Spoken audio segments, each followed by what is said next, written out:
ನಮಸ್ಕಾರ, ನೀವು ನೋಡ್ತಾ ಇದ್ದೀರಾ ನ್ಯೂಸ್ ಫಸ್ಟ್. ನಾನು ವಿದ್ಯಶ್ರೀ. ಈ ಕ್ಷಣದ ಪ್ರಮುಖ ಸುದ್ದಿಯನ್ನ ನೋಡ್ತಾ ಹೋಗೋಣ. ಅದಕ್ಕೂ ಮೊದಲು ಹೆಡ್ಲೈನ್ಸ್. ಮೋದಿ ಸ್ವಾಗತಕ್ಕೆ ಮೈಸೂರಲ್ಲಿ ಸಕಲ ಸಿದ್ಧತೆ, 1000ಕ್ಕೂ ಅಧಿಕ ಪೊಲೀಸರನ್ನ ನಿಯೋಜಿಸಿ ಭದ್ರತೆ.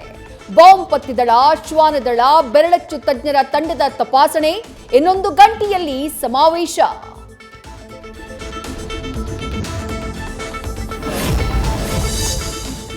ಶ್ರೀನಿವಾಸ್ ಪ್ರಸಾದ್ ಮನವೊಲಿಸುವಲ್ಲಿ ಬಿಎಸ್ವೈ ಯಶಸ್ವಿ.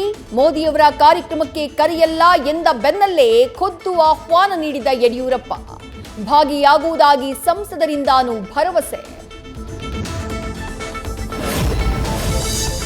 ಗ್ಯಾರಂಟಿಯಿಂದ ಹೆಣ್ಣು ಮಕ್ಕಳು ದಾರಿ ತಪ್ಪಿದ್ದಾರೆಂಬ ಹೇಳಿಕೆಗೆ ವಿರೋಧ.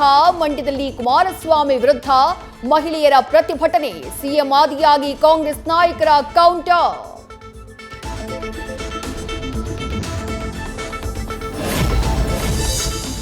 ಮುಗ್ಧ ಜನರನ್ನ, ಮಹಿಳೆಯರನ್ನ ದಾರಿ ತಪ್ಪಿಸುತ್ತಿದ್ದಾರೆ ಎಂದಿದ್ದೇನೆ. ಹೆಣ್ಣುಮಕ್ಕಳನ್ನ ನಾನು ಅಸಡ್ಡಿಯಂತೆ ಕಂಡಿಲ್ಲ.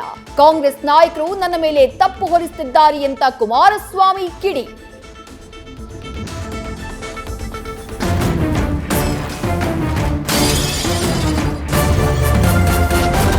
ನ್ಯೂಸ್ ಫಸ್ಟ್, ನಿರ್ಭೀತಿಯಿಂದ ನಿಮ್ಮ ಪರವಾಗಿ.